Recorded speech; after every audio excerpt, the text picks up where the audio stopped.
रागिनी के दिल की धड़कनें बहुत ज्यादा तेज हो गई थी। भैरव ने अपने मजबूत हाथ को रागिनी के पेट पर रखा और पकड़ को हल्का सा मजबूत कर लिया। रागिनी का शरीर इतना हल्का, नाजुक, खुशबूदार और इतना मुलायम था कि भैरव चाहकर भी खुद को उसके करीब आने से रोक नहीं पाया। धीरे धीरे भैरव ने रागिनी के बालों को एक तरफ किया।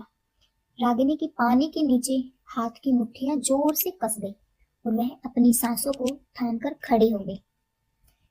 और वह थोड़ा सा नर्वस हो गई थी। भैरव ने रागिनी की गर्दन को देखा। इतनी नरम, इतनी मुलायम, इतनी गोरी खूबसूरत गर्दन। पता नहीं क्यों रागिनी की गर्दन को देखते ही भैरव को बस एक ही मन करता है।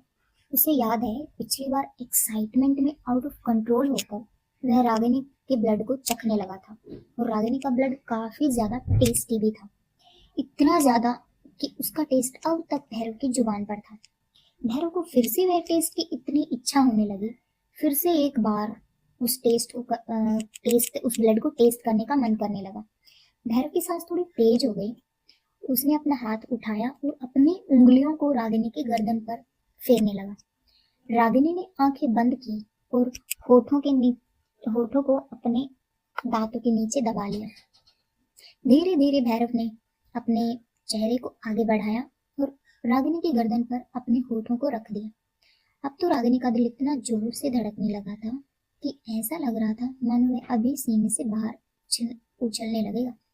भैरव रागिनी की गर्दन पर हल्के हल्के किस करने लगी और अपने ही मन में सोचने लगा, माय गॉड, मेरा बहुत मन कर रहा है कि मैं इसका ब्लड एक बार फिर से टेस्ट करूं, लेकिन क्या ये परमिशन देगी? पर एक मिनट, मैं इसकी परमिशन क्यों लूं? मैं किंग हूँ और मैं कुछ भी कर सकता हूँ। नहीं, ये मैं क्या बोल रहा हूँ। मैं बेशक किंग हूँ मगर मैं उसकी परमिशन के बिना इसका ब्लड नहीं पी सकता। नहीं, मुझे खुद को रोकना होगा और सिर्फ उस चीज पर फोकस करना होगा जिसके लिए मैं इस लड़की को यहाँ पर लेकर आया हूँ। मुझे बस अपना बच्चा चाहिए। किसी तरह की कोई इमोशनल अटैचमेंट मुझे इस लड़की से नहीं चाहिए, बिल्कुल भी नहीं। भैरव ने अपनी फीलिंग्स को कंट्रोल किया और एक झटके में रागिनी को पलट कर अपने करीब खींच लिया। रागिनी थोड़ा शॉक हो गई थी मगर क्योंकि उसने ऐसा एक्सपेक्ट नहीं किया था बिल्कुल भी। अब वह भैरव के कंधों पर अपने हाथ रख उसके बहुत ज्यादा करीब थी। भैरव के हाथ उसकी कमर पर जोर से पकड़े हुए थे। दोनों एक दूसरे की आंखों में देखते हैं और अगले ही पल भैरव रागिनी के चेरी रेड लिप्स पर टूट पड़ता है। रागिनी की पकड़ भैरव के कंधों पर थोड़ी मजबूत हो जाती है। भैरव बड़े अजीब तरीके से किस कर रहा था। तभी रागिनी ने उसे एकदम से पीछे धकेल कर कहा, माइकिंग स्टॉप इट। अचानक रागिनी की हरकत से भैरव थोड़ा चौंक गया। रागिनी ने कहा, मैंने आपसे कितनी बार कहा है मुझे जानवरों की तरह मत किस कीजिए। मुझे बिल्कुल भी पसंद नहीं है ये। अगर आप चाहते हैं कि आपका बच्चा सही और ठीक ठाक पैदा हो तो इसके लिए जरूरी है कि आप कुछ भी ऐसा मत करो जिससे मुझे तकलीफ हो, क्योंकि इसका असर फिर आपके बच्चे पर सीधा सीधा पड़ेगा। और फिर मुझे मत बोलना कुछ। भैरव की आंखें थोड़ी सी बड़ी हो गई। उसने तुरंत कहा, नहीं सॉरी, आई एम सॉरी, पर मैं आई मीन भैरव कुछ बोल ही नहीं पा रहा था। रागिनी ने भैरव को सस्पिशियसली देखते हुए कहा, माइकिंग, मुझे एक बात सच सच बताइए, मुझसे पहले आप कितनी लड़की को टच कर चुके हैं और उनके साथ ये सब कर चुके हैं, मतलब उन्हें किस कर चुके हैं? रागिनी का सवाल सुनकर भैरव थोड़ा शॉक हो जाता है। अब वह क्या जवाब दे? क्या वह यह बोल दे कि आज तक उसने किसी लड़की को टच नहीं किया? अगर ऐसा बोल दिया तो क्या क्या सोचेगी रागिनी? उसकी रेपुटेशन खराब हो जाएगी। भैरव ने थोड़ा ऊपर होकर कहा, पता नहीं, मुझे गिनती याद नहीं है, काफी सारी लड़कियां थी। रागिनी अपने आईब्रोज को ऊपर उठा लेती है। वह ऐसे देख रही थी जैसे उसे बिल्कुल यकीन न हो भैरव की बात पर।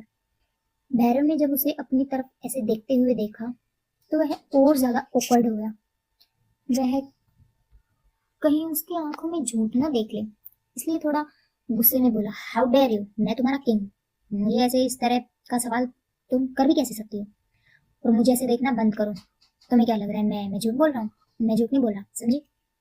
भैरव की बात सुनकर रागिनी ने कहा, सॉरी माइकिंग, पर मैंने कब कहा कि आप झूठ बोल रहे हो? या तो आप खुद बोल रहे हैं। रागिनी की बात सुनकर भैरव और ज्यादा शर्मिंदा हो जाते हैं, पर वह अपनी शर्मिंदगी को दिखाना नहीं चाहता, इसलिए वह गुस्से होने का थोड़ा और नाटक करता है। मगर शर्मिंदगी के कारण उसके बाल जो लाल हो गए थे, रागिनी ने उन्हें नोट कर लिया।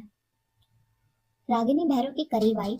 एकदम से उसके करीब आने से भैरव चौंक कर उसकी तरफ देखने लगा।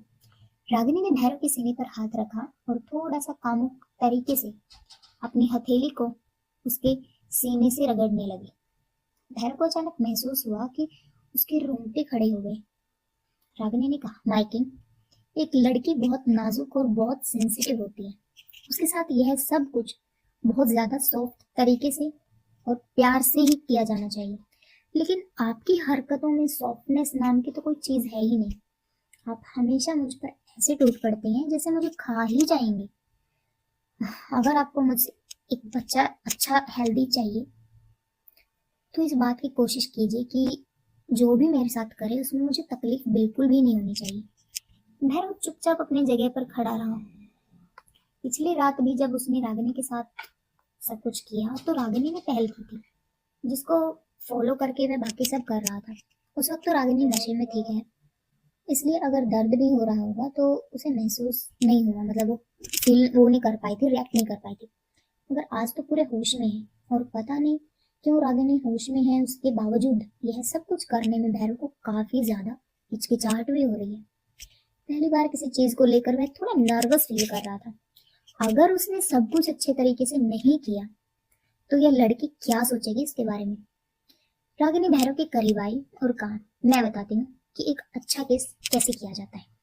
अगले ही पल रागिनी ने अपने होठ भैरव के होठों पर रख दिया और बहुत ही जेंटल तरीके से मूव करने लगी अपने होठों को। भैरव का दिल उसके सीने में उछल गया। रागिनी जब खुद से उसे किस करती है तो उसे बहुत अच्छा लगता है, बहुत मजा आता है, एक अमेजिंग सी फीलिंग आती है। धीरे धीरे रागिनी के साथ साथ भैरव भी किस करने लगता है, अपना इन्वॉल्वमेंट दिखाने लगता है। उसके बाद दोनों एक दूसरे को थोड़ा एग्रेसिवली किस करने लगे। वहां पर एक बहुत खूबसूरत सी गुफा थी। भैरव ने रागिनी को अपनी गोद में उठाया और उसे गुफा में लेकर गया, और सबसे पहले उसने मैजिक से वहां पर एक खूबसूरत सा बिस्तर तैयार किया। उसके बाद रागिनी को वहां पर लेटा दिया। रागिनी ने थोड़ा सा नर्वस होते हुए कहा, माइकिन, आर यू श्योर कि यहाँ पर कोई आएगा नहीं।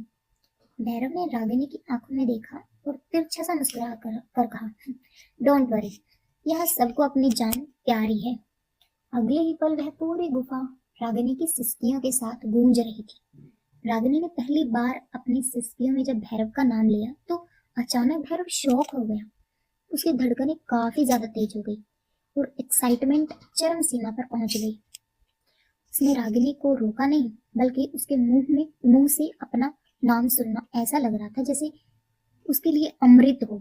दरबार में सैनिक एक लड़के को लेकर वहां पर खड़े हुए थे। वह लड़की उनके हाथों में झटपटा रही थी, मगर सैनिकों ने उसे कसकर पकड़ के रखा था। ये वही लड़की थी जो कुछ वक्त पहले महल के बाहर सैनिकों से बचकर भाग रही थी, और सैनिकों ने उसे पकड़ लिया था। अब उसे किंग के सामने पेश किया जाना था। थोड़ी देर में भैरव वहां पर पहुंचा और उसने देखा कि सैनिक एक लड़की को वहां पर लेकर आए। भैरव उनसे थोड़ी दूरी बनाकर खड़ा था और कहा, कौन है ये लड़की?" भैरव ने उस लड़की की तरफ देखा जो किंग को थोड़ी घबराहट के साथ देख रही थी। एक सैनिक ने सर झुकाकर कहा, माय किंग, ये लड़की दुश्मन राज्य से आई होगी, क्योंकि यह महल के बाहर महल को बड़ी ही सस्पिशियस तरीके से देख रही थी। हमने इसे पुकारा तो ये भागने लगी, इसलिए हम इसे पकड़कर आपके सामने ले आए। भैरव ने अपनी आंखों को सिकोड़ा और उस लड़की की तरफ देखकर कहा, कौन हो तुम? लड़की ने हिम्मत करके कहा, मैं तभी पीछे से आवाज आती है, नंदिनी।